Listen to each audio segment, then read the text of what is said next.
چند شهروند چین و افغانستان با گمانی عبور غیرقانونی مرز در ناحیه شمسدین شاهین بازداشت شدند. این افراد در ساحل‌های رودی پنج مشغول زرشویی بودند. دادستانی ناحیه شمسدین شاهین این خبر را تصدیق کرد و گفت پرونده را مقامات امنیتی تحقیق دارند.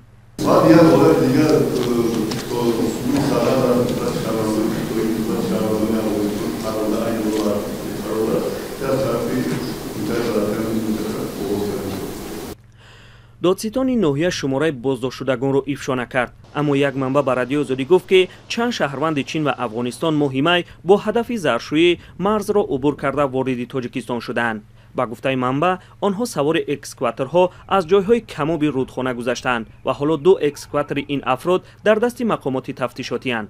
دادستان ناحیه هم این را تصدیق کرد که مرزچکنها با اکسکواتر وارد تاجیکستان شدند. رئیس ناحیه شاهین گفت که اصلا این افراد میبایست در آن سوی مرز زرشویی میکردند. یا اصلا کارکردی و کارکرد تیلای پشخوده مشغولند قسمت ده سرحد عبور کردن دست.